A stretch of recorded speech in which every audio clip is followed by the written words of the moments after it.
Di sesi ini kita akan melakukan tutorial kedua untuk perencanaan balok build up dengan kondisi yaitu masuk pada kondisi F3 pada SNI 1729. Untuk soalnya bisa kita lihat seperti ini. Kita punya sebuah jembatan bentang panjang disusun menggunakan 4 buah profil balok baja build up yang bentuknya I, gambar terlampir bisa kita lihat di situ. Jadi ada 2 jembatan, kita fokus pada satu jembatannya dulu. Bentangnya 15 meter dan jarak pengaku lateral atau kalau kita bisa lihat di situ adalah jarak pengaku ikatan anginnya itu adalah setiap 5 meter. Nah, balok baja build up ini atau balok baja tersusun kalau kita lihat di SNI, jadi definisi build up itu di SNI menggunakan kata tersusun, memiliki ukuran seperti gambar di bawah. Jadi kita punya ukurannya, dimensi seperti yang ada di kanan bawah ini. Dengan mutu baja FY 250 MPa atau setara dengan ASTM A36. ASTM ini American Standard ya. Yang biasanya beberapa produsen baja atau produsen plat itu mengeluarkan beberapa kode atau beberapa spek. Nah, spek yang kita gunakan adalah ASTM A36. Nah, pada ASTM A36 itu F yield-nya di 250 megapascal. Oke, selanjutnya untuk setiap balok dibebani dengan beban hidup sebesar 12 kN per meter dan beban mati sebesar 25 kN per meter. Kita diminta untuk menghitung kemampuan tahanan rencana momen dan juga kemampuan tahanan rencana terhadap gesernya. Sedikit deskripsi saja terkait bagaimana sebuah perencanaan balok jembatan itu dihitung, saya akan ke sini. Kita bisa lihat di layar atau di gambar ini bahwa ini merupakan gambar tampak atas dari jembatan. Yang orange itu merupakan profil I build up-nya, sedangkan yang warna hijau itu adalah abutment-nya atau perletakannya, area perletakannya, dan yang saya beri warna biru tua itu merupakan ikatan angin atau pengaku lateralnya yang jaraknya adalah 5 meter. Karena bentangnya adalah 15 meter, maka kita punya 3 segmen pada setiap masing-masing profil. Di sini saya akan menjelaskan yang disebut dengan pembebanan plat satu arah atau bagaimana sebuah beban seperti dead load dan lift load itu bekerja pada beberapa profil yang ada. Oke. Kita mulai dari tampak atas balok ya. Maka kalau kita lihat tampak atas balok itu seperti ini. Dan kalau kita lihat dari tampak samping baloknya akan seperti ini. Tetap fokus pada balok kita yang warna orange. Saya ambil dari sisi samping terhadap jembatan yang ada. Maka di situ ada beban lift load dan juga ada beban dead load. Kita punya lift load dan juga dead load. Di mana lift load dan dead load ini bekerja bersamaan di sepanjang penampang balok. Kalau kita lihat lagi ke tampak atas dari jembatan ini, maka kita perlu membagi, kita perlu memusatkan bagaimana beban dead load dan beban lift load itu diterima ke masing-masing profil atau ke masing-masing gelagar itu dengan baik. Sehingga ada satu pendekatan yang disebut dengan pembebanan plat satu arah. Jadi bagaimana kita menggambarkan atau pembagian beban itu kita bisa mulai seperti ini. Setiap girder ini akan menerima separuh dari sisi terluar dan separuh dari sisi terdalam terhadap total beban yang ada. Sehingga kalau saya gambar di sini, maka girder yang paling luar itu akan menerima beban yang jaraknya tertentu dan itu dibuat seperti ini. Begitu pula untuk girder yang kedua dari sisi terluar, ini yang kedua, dia juga akan menerima dead load dan lift load dengan luasan seperti warna ungu. Itu kalau lebih detailnya akan seperti ini. Nah, sehingga kita akan menghitung berapa total dead load dan lift load yang ada pada area warna ungu ini, lalu kita jadikan beban garis di tengah bentang girdernya. Oke, itu merupakan konsep bagaimana plat satu arah itu diperhitungkan. Sekarang kita lanjut ke sini. Stepnya. Pertama, kita coba hitung kombinasi pembebanan untuk mencari beban ultimate-nya dulu. Kedua, gambar dan hitung reaksi gaya dalam dari momen dan geser. Kenapa kita harus gambar dan hitung? Karena kita akan mencari atau kita akan menentukan nilai momen maksimum dan nilai geser maksimum yang dapat diterima oleh gelagar tersebut.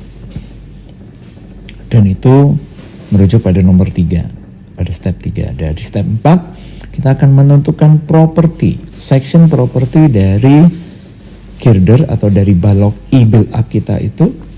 Lalu kita melakukan cek klasifikasi penampang, apakah nanti dia masuk dalam kompak, non-kompak, langsing yang pernah kita bahas di pembahasan sebelumnya. Lalu setelah itu kita akan melakukan menghitung terhadap kondisi batas. Nah, hitung kondisi batas ini adalah proses di mana kita memasukkan apakah dia masuk ke F2, F3, F4, F5 dan seterusnya. Kita mulai dari hitung kombinasi pembebanan untuk mencari beban ultimate. Kita akan mencari nilai beban ultimate. Apakah beban ultimate itu? Beban ultimate merupakan beban yang diakibatkan dari beban luar atau dead load dan lift load. Kalau misal nanti ada hujan, angin, gempa, salju dan lain sebagainya, maka mereka akan masuk dalam beban ultimate. Di mana setiap load tersebut akan dilakukan perhitungan dengan menggunakan kombinasi pembebanan. Ini bisa kita dapatkan di SNI 1727 2020 di halaman 13. Bahwa kita bisa menggunakan 5 kombinasi pembebanan yang ada. Dan kita juga bisa lihat di SNI 1729 di halaman 10 terkait beban dan kombinasi beban pada persyaratan desain. Beban dan beban nominal dan kombinasi beban harus sesuai dengan yang ditetapkan dalam peraturan bangunan.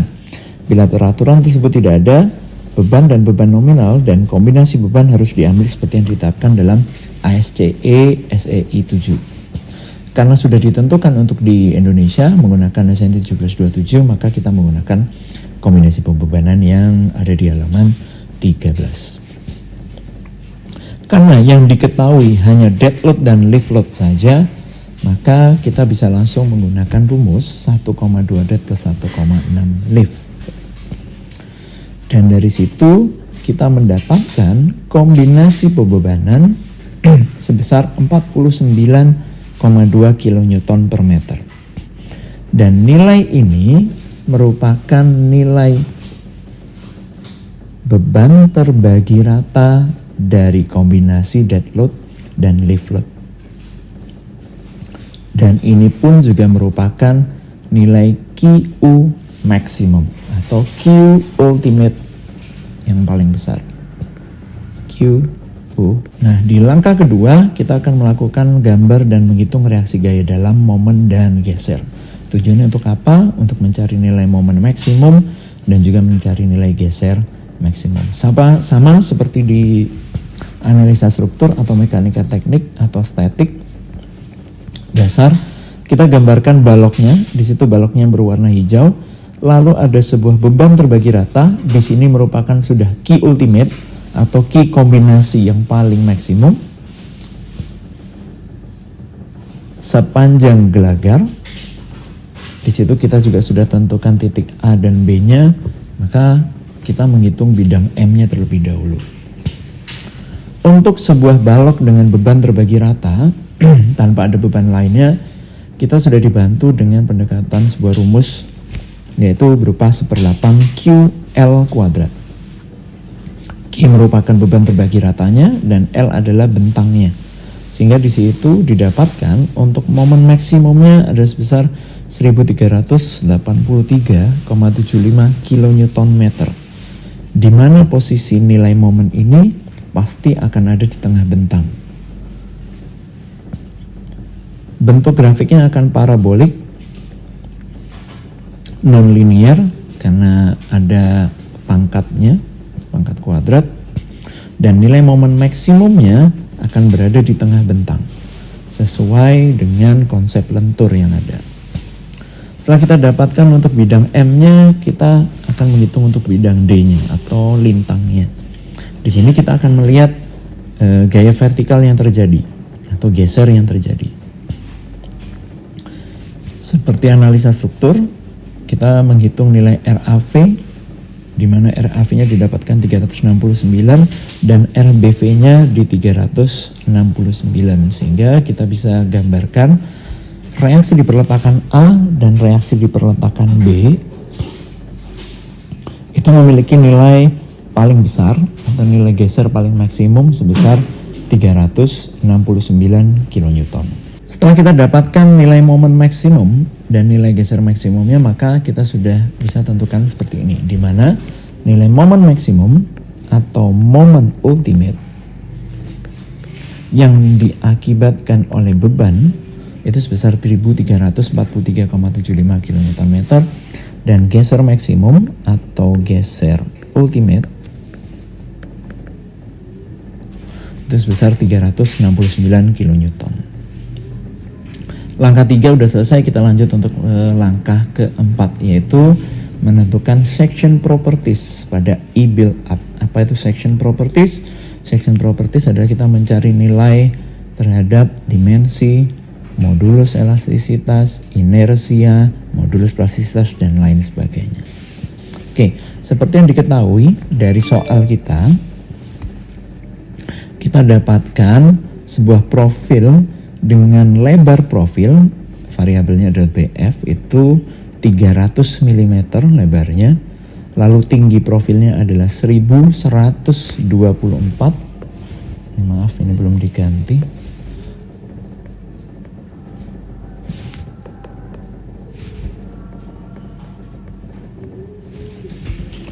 Dan nilai tebal webnya, tebal badan itu 12 mili dan tebal F atau tebal flange-nya itu 12 mili.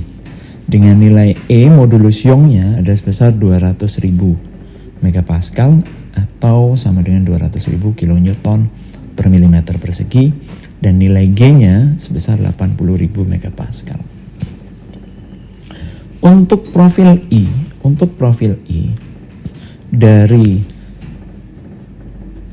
teori yang didapatkan di mata kuliah struktur baja 1 dan struktur baja 2, kita bisa dapatkan beberapa sajian rumus seperti yang ada di layar, di mana untuk rumus mendapatkan luasan penampang, inersia arah X, inersia arah Y, modulus elastisitas arah X, modulus plastisitas arah X, dan juga konstanta torsinya seperti ini. Namun kita juga bisa menggunakan cara yang lebih praktis untuk menghitung section properties dari sebuah profil. Di sini saya menggunakan yang namanya aplikasi yang bisa diakses lewat website, namanya SkyShift. Kita coba ke SkyShift-nya ya. Di internet banyak section properties kalkulator. Ini pun juga kita bisa hitung di aplikasi seperti Midas, SAP ataupun Tekla. Di sini saya menggunakan yang namanya SkyShift. Oke, kita ke shape template, lalu kita pilih E-shape. Di E-shape atau di bentuk I-beam atau bentuk I, di sini kita diminta untuk mengisi terkait material, dimension, operation, taper. Yang kita isi adalah material dan dimension. Untuk di material, kita bisa memilih untuk menggunakan structural steel, atau kita bisa memasukkan ASTM A36, ASTM dengan kode A36. Apakah hasil ini akan berpengaruh? Sedikit akan berpengaruh, tapi tidak signifikan sekali.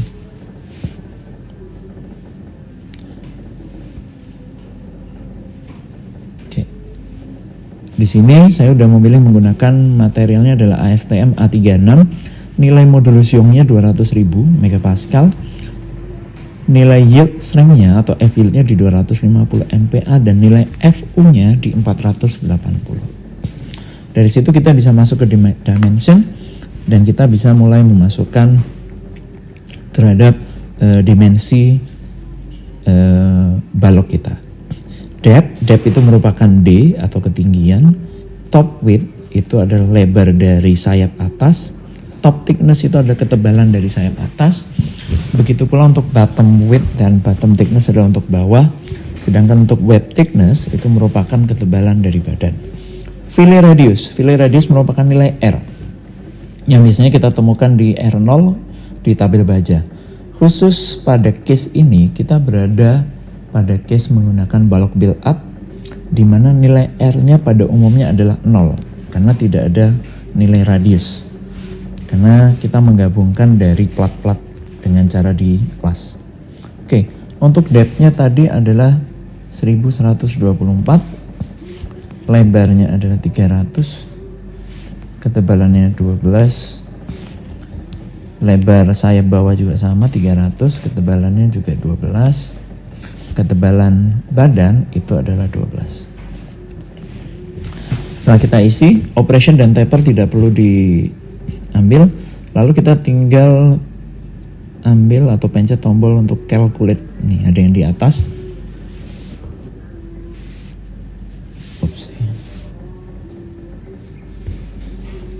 Pencet calculate. Nah, dari calculate ini kita akan mendapatkan hasil section properties yang tidak perlu dihitung secara manual, baik untuk nilai luasan atau areanya, centroid atau jarak titik berat, lalu kita punya moment of inertia, section modulus, dan juga torsion dan warping propertiesnya atau nilai J. Nilai warpnya, konstanta warpnya. Di sini yang perlu sedikit difahami adalah kita bisa lihat di sini ordinat yang dipakai adalah Y terhadap Z, yang pada umumnya adalah X terhadap Z, maka di sini adalah Y terhadap Z. Sehingga kita kalau ingin mencari nilai IX, maka yang kita cari di sini adalah nilai IZ-nya.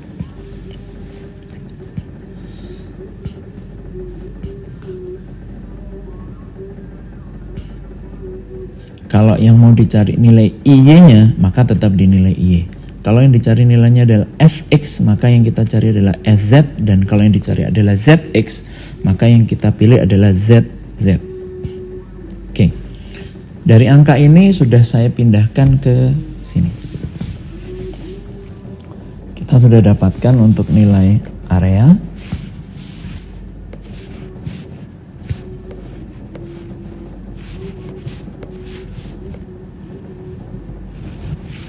Nilai IY, karena yang dipakai adalah nilai IY, nilai inersia terbesar.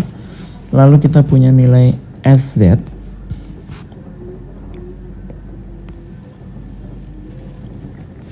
dan kita juga punya nilai ZZ. Nah, atau sama dengan ini adalah SX, ini adalah ZX.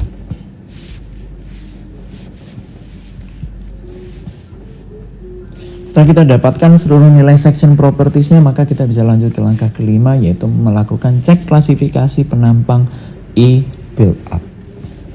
Pada tabel B41B di SNI 1729, kita bisa lihat pada kasus nomor 11. Pada kasus nomor 11, di situ dituliskan yaitu deskripsi elemennya. Sayap profil tersusun bentuk I, simetris ganda dan tunggal. Maka keywordnya adalah ada di kata tersusun, di mana tersusun itu merupakan build up. Sehingga kita akan memiliki nilai lambda yaitu B per T untuk sayap ya. Di sini adalah fokusnya adalah untuk sayap. Untuk sayap lambda F atau lambda flange atau lambda sayap yaitu B per T. Lalu kita punya lambda P untuk lambda P sayap yaitu 0,38 akar E dibagi dengan F yield. Sedangkan untuk lambda R-nya berbeda dengan pembahasan di struktur baca 1 dan 2 karena ini menggunakan build up, maka akan ada penurunan sedikit. Nah, di penurunan itu digunakan rasio pada SNI. Nilainya adalah 0,95 dikalikan dengan akar KC kali E dibagi dengan FL-nya. Tolong diingat juga bahwa nilai B per T ini merupakan setengah dari lebar sayapnya. Dan untuk nilai H ini merupakan nilai ketinggian badannya. Untuk T ini merupakan tebal dari sayapnya. Oke. Di sini sudah tersaji di layar berikutnya. Pada SNI 1729 halaman 17 di tabel B41B yaitu kasus 11, maka kita punya nilai lambda F, lambda PF, dan lambda RF. Lambda F yang rumusnya adalah B per T, B merupakan setengah dari lebar sayap dibagi dengan ketebalan atau TF. Di sini juga sama, namun BF ini merupakan lebar sayap keseluruhan, yaitu nilainya adalah sebesar 300. Maka kalau kita ingin mendapatkan separuhnya yaitu setengah BF. Dari setengah BF dibagi dengan TF atau bisa dipermudah dengan menggunakan rumus BF dibagi dengan 2 kali TF karena setengahnya turun ke bawah. Untuk lambda PF dan lambda RF sama, namun di lambda RF seperti yang tadi dijelaskan untuk hot roll dan build up nilainya berbeda. Pada build up kita dikenalkan dengan KC dan FL. Apa tuh KC dan FL? KC dan FL ini adalah faktor reduksi untuk menurunkan kemampuan dari sebuah balok build up. Karena dia prosesnya adalah menggunakan las, ditempel dengan menggunakan las. Ada resiko terhadap kesalahan atau mungkin ada resiko terhadap kegagalan pada proses pengelasannya.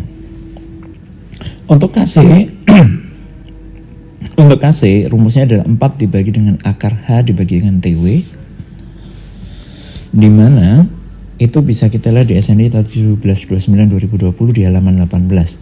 Nilai KC tidak boleh kurang dari 0,35 dan tidak boleh lebih dari 0,76. Dan nilai FL merupakan 0,7 kali FY atau nilai FY kita yang direduksi sampai 30% dan itu ada halaman di 18. Dari rumus-rumus tadi kita akan melakukan perhitungan. Di sini kita sudah bisa lihat nilai HO. Nilai HO itu sama dengan nilai H atau total tinggi web. Karena di build up tidak ada nilai radius, maka total tinggi dari profil dikurangi langsung oleh 2 kali tebal dari sayapnya sehingga didapatkan nilai H atau HO-nya adalah 1100 mm. Nilai KC kita hitung dapatnya 0,417, masih masuk ke syarat 0,35 sampai ke 0,76, dan nilai FL adalah sebesar 175 MPa. Maka bisa langsung kita masukkan ke sini. Untuk lambda F-nya sudah didapatkan, lambda PF-nya 10,75 dan lambda RF-nya adalah 20,76. Kita cek terhadap batas kelangsingan dari bagian penampang, apakah nilai lambda tadi sesuai dengan kondisi yang mana. Dari syarat yang ada, maka untuk sayap, karena nilai lambda F-nya lebih besar dari lambda PF, maka profil sayap tersebut masuk ke golongan NC atau non-compact atau tidak kompak. Sekarang kita lanjut untuk ke webnya atau badannya. Untuk web badan kita menggunakan case 15 pada tabel B41B. untuk badan profil, di sini untuk badan profil. Rumusnya masih sama seperti yang sebelumnya, yaitu lambdanya sama dengan H per TW. Ini lambda P dan ini lambda R-nya. Nilai H-nya tetap di 1100, pengurangan dari 2 kali tebal sayapnya, kita punya 9166, 106,3 dan 161,2. Jadi perhitungan lambda W, lambda PW dan lambda RW. Sehingga kalau kita masukkan ke syaratnya, maka masuk ke dalam compact atau C, di mana nilai lambda W itu di bawah nilai lambda PW-nya. Maka kalau kita cek pada kondisi batas, atau kita bisa lihat di sini, nah yang sempat kita bahas di sebelumnya, kondisi batas yang ada ini menyesuaikan dengan kondisi terhadap kondisi flange dan webnya. Karena flange kita tadi non compact dan webnya compact, maka masuk ke kondisi F3, di mana kondisi batasnya adalah lateral torsional buckling dan flange local buckling. Kita masuk ke step 6, di mana kita melakukan menghitung terhadap kondisi batasnya. Di kondisi batas ini kita masuk pada kondisi F3, yaitu ada 2 kondisi batas yang perlu kita perhitungkan, yaitu lateral torsional buckling dan flange local buckling. Ini bisa kita temukan di SNI di bab F3. Di sini bisa kita baca, pasal ini berlaku untuk komponen struktur profil I-simetris ganda yang melentur terhadap sumbu Meyernya dan memiliki badan kompak atau non kompak dan sayap langsing atau sayap langsing. Atau di sini kita bisa lihat kekuatan lentur nominal Mn harus merupakan nilai terendah yang diperoleh sesuai dengan keadaan batas tekuk torsi lateral dan tekuk lokal sayap tekan atau flange local buckling. Dan di situ kita sudah diberikan rumusnya untuk tekuk torsi lateral seperti yang sudah pernah kita lakukan di mata kuliah struktur baja 1 dan 2. Ini masuk ke bab F22. Dan untuk FLB-nya kita menggunakan kondisi ini. Di situ kita diberikan 2 kondisi. Kalau sayapnya non compact, maka kita menggunakan rumus ini. Untuk sayap langsing kita menggunakan rumus ini.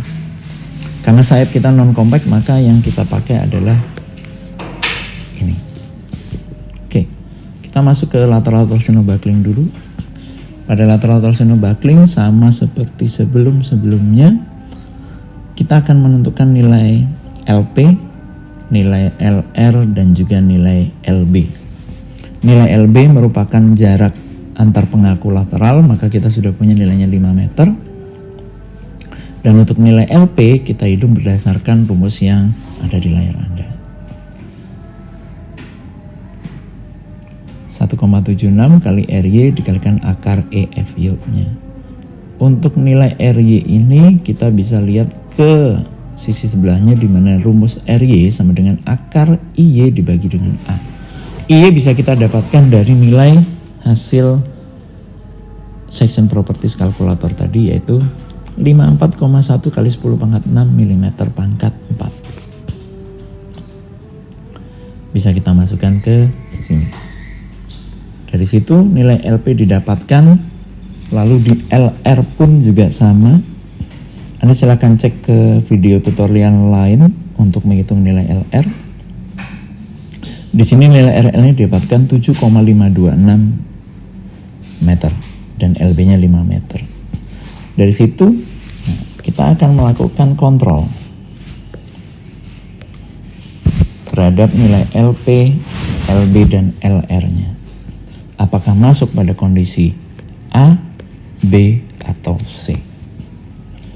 Karena nilai LB berada di antara nilai LP dan LR, maka masuk pada kondisi F22, di mana rumus momen nominalnya menggunakan rumus ini.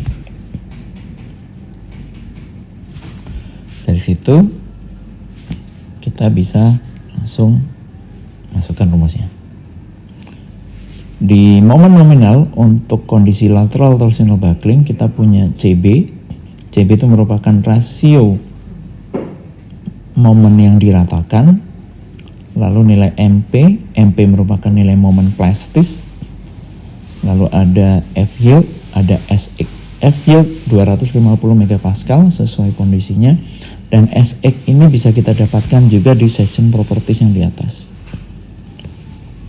SX kita adalah 6,3 kali 10 pangkat 6 mm pangkat 3. LB, LP, LR, dan LP-nya pun juga sudah didapatkan. Tinggal nilai MP. Apa tuh MP? MP merupakan nilai momen plastis. Ini ada di SNI 1726 di bab F terkait tentang kondisi F2. Di mana kondisi F2 kita pernah melakukan perhitungan terhadap kondisi batas terhadap momen plastis dan terhadap momen akibat lateral torsional buckling. Rumusnya di momen plastis kita punya F yield kalikan ZX-nya. ZX pun juga bisa kita dapatkan dari section properties kalkulator yang tadi. Nah, nilai MP-nya didapatkan 1908,3 kN. Sehingga nilai MP ini kita bawa ke sini. Sehingga seluruh variabel sudah bisa dimasukkan, dan nilai MN akibat lateral torsional bucklingnya yaitu sebesar 1712,1 kN. Setelah kita dapatkan nilai MN akibat LTB, maka kita lanjut untuk menghitung terhadap FLB-nya. Pada FLB atau flange local buckling kita dihadapkan kepada kondisi A atau B. Karena sayapnya adalah non kompak seperti yang dibahas di atas, maka rumus yang digunakan adalah seperti ini. Momen nominal FLB, MP nilainya sama momen plastis yang kita hitung di atas. Sisanya tinggal input variabel dari data-data yang sudah kita miliki. Lambda F, lambda PF, lambda RF, dan lambda PF itu sesuai dengan perhitungan terhadap kondisi batas sayap yang dilakukan sebelumnya. Dari hasil perhitungan ini, momen nominal flange local bucklingnya adalah sebesar 1768,1 kN. Oke. Dari langkah 3 dan langkah 6 didapatkan hasil seperti ini. Momen maksimum atau momen ultimate-nya adalah sebesar 1383,8, momen plastisnya adalah 1908,3, momen lateral torsional bucklingnya 1712,1, dan momen flange local bucklingnya di 1768,1. Oke. Desain kekuatan berdasarkan DFBT atau kita sering kenal dengan namanya LRFD. Masih ingat filosofi desain dari LRFD, yaitu momen ultimate atau beban ultimate harus lebih kecil sama dengan faktor reduksi dikalikan dengan MN-nya atau nominal atau tahanan rencananya. Nah, kita mulai ke sini dulu. Momen maksimum merupakan momen terbesar akibat kombinasi pembebanan yang akan membebani balok girder. Jadi nilai momen maksimum ini adalah nilai beban yang akan naik ke atas balok girder kita. Dan itu diwakilkan pada sisi MU. Sisi MU ini. Di mana MU atau beban yang akan naik ke atas struktur kita itu harus lebih kecil atau sama dengan terhadap nilai faktor reduksi dikalikan dengan tahanan rencananya. Nah, pada penentuan momen nominal akibat lateral torsional buckling, ada sebuah syarat pada rumusnya di mana tidak boleh melebihi dari nilai momen plastisnya. Kalau kita lihat pada perhitungan lateral torsional buckling, bisa kita lihat di sini, di mana nilai momen plastisnya 1908 dan nilai momen nominal lateral torsional bucklingnya di 1712, maka oke. Sehingga kita bisa menggunakan nilai 1712 tadi. Dikarenakan masuk pada kondisi F3, maka yang menentukan kondisi batas terhadap momen nominalnya atau M-nya, MN-nya, yaitu akibat LTB dan LFB. Diambil mana yang paling kecil. Oke. Dari kedua ini kita pilih mana yang paling kecil. Dari situ kita bisa dapatkan nilai terkecilnya adalah 1712. Sehingga momen nominal akibat lateral torsional buckling merupakan nominal yang menentukan. Dari nilai yang LTB dan LFB, maka yang menentukan akibat kegagalan LTB sebesar 1712. Momen ultimate merupakan momen nominal yang diizinkan sebagai momen tahanan dengan dikalikan faktor reduksi 0,9. Nilai 0,9 itu merupakan faktor reduksi untuk balok lentur. Sehingga kalau kita masukkan ke filosofi desain dari LRFD, di mana M ultimate harus lebih kecil sama dengan faktor reduksi kali MN, maka kita sudah punya M ultimate-nya, yaitu momen kombinasi, momen maksimum akibat kombinasi sebesar 1383,8. Lalu kita punya faktor reduksinya 0,9. Lalu kita punya MN, yaitu 1712. Kalau kita kalikan faktor reduksinya menjadi 1540,89. Dari kondisi ini, maka kita bisa menyimpulkan